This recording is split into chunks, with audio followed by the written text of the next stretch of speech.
Ladies and gentlemen, it's a pleasure. I'm Eugene Vanelli, the Dean of the Meadows School of the Arts at SMU, and it's a pleasure to welcome you on behalf of the Meadows School and SMU to this beginning the first in a series of important contemporary plays on live primetime television, plays developed at regional theaters across America. And we are very honored, president of many series and novels for television at NBC Entertainment. On this end, David Rintells, the executive producer of The Oldest Living Graduate. He produced a play on Broadway called Summer and Smoke and was in the process of starting a theater in Dallas. And I never got here. It's taken me a long time. He wrote and worked. And David is the executive producer, and I'm sure has more to say about the play. Well, and on its own is a wonderful play, but it's a wonderful vehicle for Mr. Fonda, which is, and anything I read that has a part for Mr. Fonda, that has an extra warm spot in my heart. We've had a lovely reception in Dallas and at SMU. The Dean, Pat Porter, everybody has been extraordinarily nice to us, and we're just glad to be here. I would like to introduce one of the most talented directors I've ever worked with, certainly. And Gareth Davis is an award-winning producer in television. They are the people who, as much as anything, will make this show a success. Okay. Character partner, and you've had a chance to keep into it 1 hour. You got to speak up a little bit because I took my hearing aids out because I'm being photographed. I said, how do you like J.C. Kincaid? I love it. More of a media part than you've had in a while. Pretty much, yeah. Meaty parts, you know. I did another meaty part for David last August, September. That's going to be out at the end of the month. A meaty part in a very different way. He's very flat and, as critics say, understated. But it's a very meaty part, and often the critics are just lapping up. Kincaid, the Colonel, is a pretty meaty part, and the other direction. He's such a cantankerous character, and he's up here all the time. And I haven't played that. I think the closest I've got to that character is maybe Paul Newman's father in Sometimes a Great Notion. He's even more than that. Now, I love him. He's a marvelous character. I fell in love with him when I read the plays, three years ago. And wasn't able to do the men in the theater that they wanted to until David picked it for this opening of this series, and I just jumped at it. Is there something live theater? Is there a little more? No, it's the same in the sense that it's just an added, you know, your adrenaline is flowing as it does opening night in the theater, or almost any performance in the theater. That's what it's about. And for actors particularly, it's an added excitement. But mostly it's the fact that you've had the weeks that we will have had, 3 weeks that we've just finished, another week here, technical with cameras, so that by the time we do open and play it a week from tonight, we will be ready, as against the medium where you do the same part in the medium of film, let's say, or even TV when it's done on film or tape, where you start and stop and do it as many times as the director needs to until you're good. This time, you get all ready and then you do it, and you go from the beginning. And the very fact that you are beginning at the beginning and building an emotion to the end, you've created something you feel you've created. He did. He came back to see me just to say hello. I think it was first Monday. Maybe it was Darryl. We were playing. Well, I was playing at the Huntington Hartford in Los Angeles. And he came back and introduced himself, and that's the most. But I knew who he was, and I'd read his plays by that time. And we had a little conversation.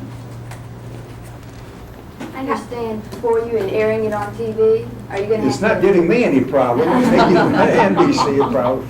Are you going to have to change it to anything like horse puppy Actually, or? out of the script, David, who's our producer, should we say it right on? Why not? I don't think they're gonna put it on television. Yeah, Why do we? you can flip it if it's on a TV here. I think they took out 2 goddams. And one bullshit. Yeah, that's all. That's it. So the rest of it is all there, and a lot of it is going to be fresh for TV, I'll tell you. And I love every word of it. NBC has been care of Lobo, and that it is a serious enterprise to be treated seriously. Will you clarify the term live? Are you going to do a taped version and a live version? Simultaneous transmission. We will do a dress rehearsal for camera, but it will be simultaneous, which is what we mean by live. Incidentally, there's one in California, and we're very happy, proud to have her host the play. Which kind of leads me to a question that around white supremacy and all that stuff. How does that, I mean, I know he's just a character, but how does that attitude, his background, politics and so on affect you and make you feel about him? Well, that's not involved in the oldest living graduate at all. You only know that he wants to go to his lodge meeting. I'm going to be late to the meeting. Yeah, get you. Anyway, that's all you know. The other play that's about the last meeting of the Knights of the White Magnolia, that's a different story, but we're not involved in that. How do you have a notion of different regional accents or what's your? David hired a young man who was from West Texas, who's making his living teaching actors in pictures that, or plays that need the West Texas accent. And he was with us, Dwight what? Dwight Adair. Dwight Adair is his name, and he's been with us. He was with me for a week before we started rehearsals, and he's been with the whole company for the 3 weeks that we've been rehearsing in New York and being right on us. Anyway, that's where the accent's from, and we're all trying to use the same accent, so we sound like a family. Is that the answer to the question? I wasn't sure. Sure was, thank you. Given the fact that you are not doing it at the Dallas Theater Center, and given the fact that you are not using any local or regional actors, and given the fact that you are not on location, doing any location inserts or pre-tape inserts, in other words, you're going to be on a stage, a set, as far as the viewer at home is concerned, what is the point of coming to Dallas and doing it here? Well, I guess there are a couple of points. One, this is where the play was written, where Preston Jones lived.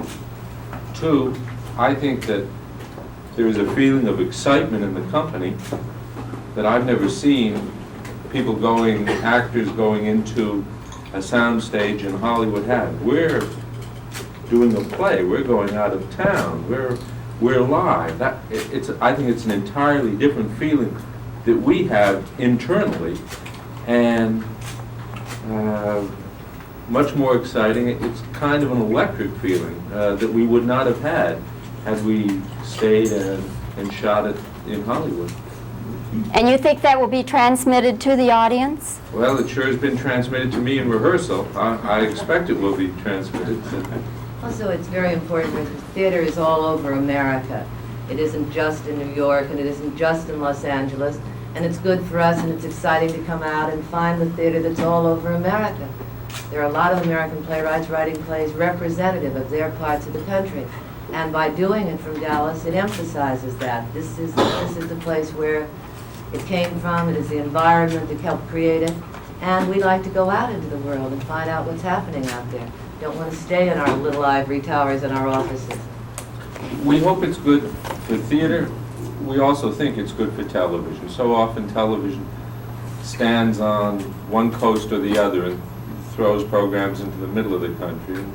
And it's not bad to come into Texas or Omaha and show what's happening there, what plays are being written, developed, what thoughts are being thought, and broadcast those from the inside out. Mr. Fonda, what have you learned about Texas and Texans working on I this just play? got here last night. No, from the play, Oh, from the play. Well, I don't know that I've learned anything that I wasn't sort of aware of before. You don't not live to be my age and not have learned about Texas or Texans. They're a breed apart. And not to put them down, I mean, they're something special. And it's fun. It's fun for me as an actor, for the whole company, to be playing these characters who are different. And not different in a way that's not, again, not a put down. They're exciting, they're colorful. Is that an answer? Would you describe them as provincial? Provincial? I don't think I would have chosen that word, no. No, the particular family that we are probably is more provincial than Dallas, because it's, Bradleyville is a tiny, tiny town that, as Preston Jones says in his preface, the world has passed by, the freeways went that way and left Bradleyville here. You know, Kincaid he graduated from the Mirabeau B. Lamar Military Academy, went on to SMU. Where did he go? A&M. A&M, yeah. Which is what? Agricultural mining. But is that a Texas? And mechanical. And mechanical. Home of the Aggies. But in other words, he did get out of Bradleyville to go on to school, and went into the First World War. He went into the Philippines with blackjack Pershing and Mexico, and then went into the First World War. So he's not provincial in the sense that he's never been away from Bradleyville. But I don't really know how more to tell you. I understand, Mr. Fonda, that you're...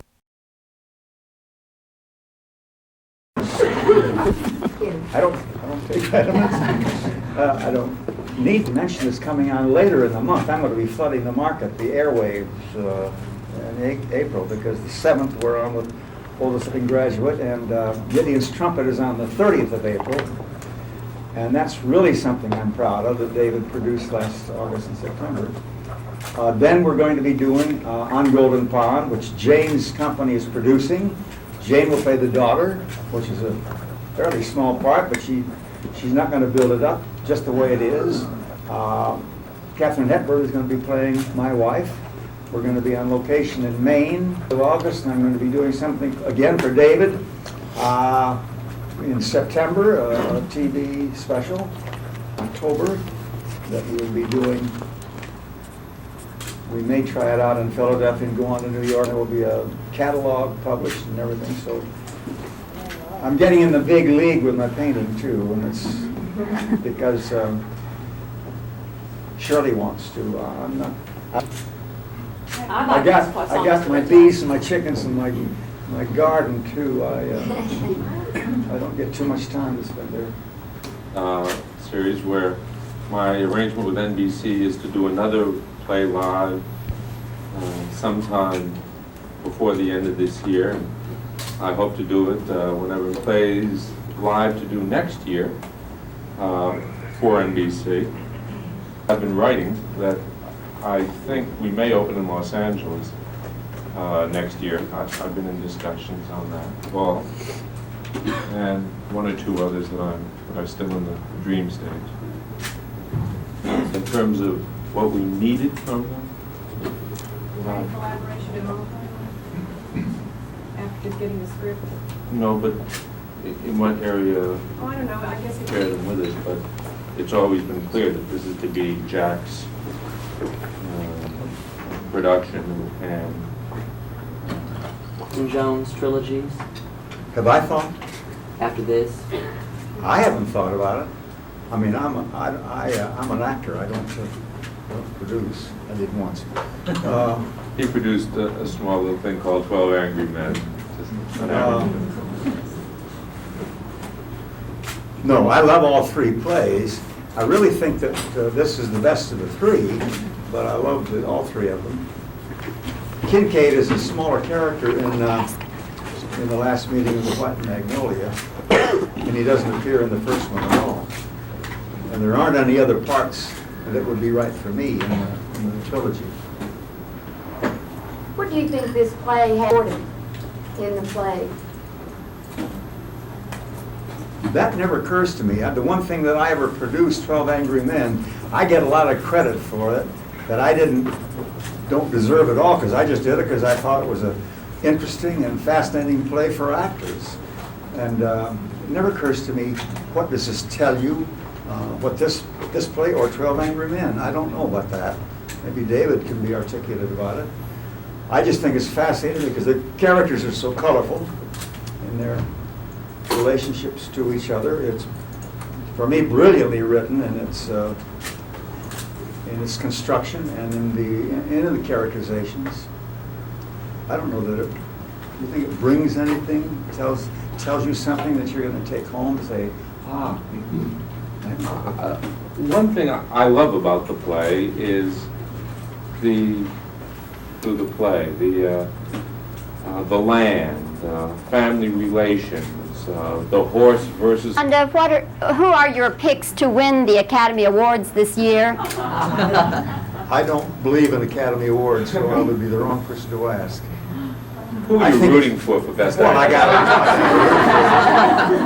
got a girl that spells her name like mine, but I just don't think I don't think actors should be in competition.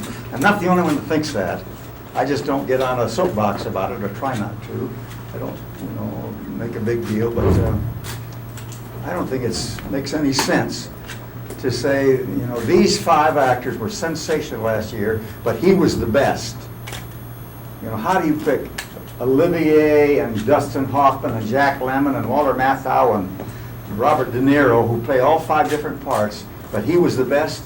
It doesn't make any sense. So I don't believe in it, and I would be hypocritical if I said I thought he was the best, I think he's going to win, nor do I vote.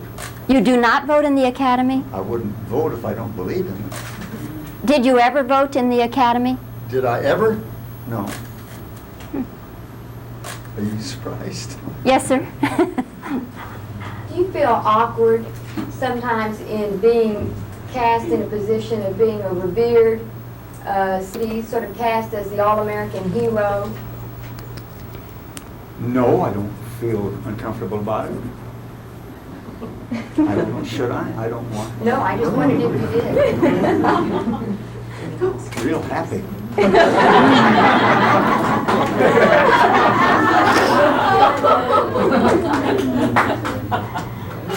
think there's something about the theater, it's better to work than not to work. And when you reach a point where you work and you're respected and you do it, that's all any of us ever dream about. Because when you start out in this business, you always think the job you have may be your last The last job. one. That's it. When the curtain comes down, it's all over.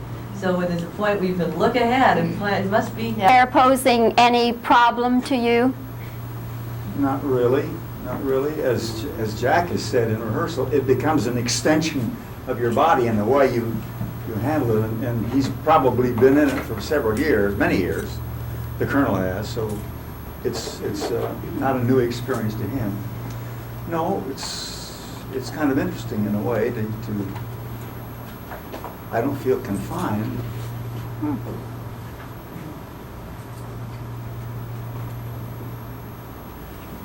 What you said about it, And so people left the theater. It became too hard to work.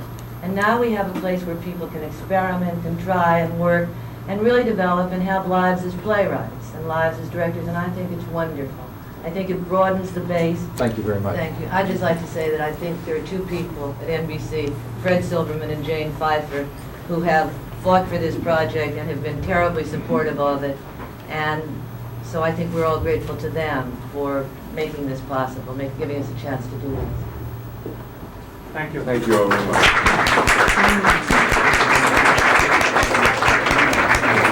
This is-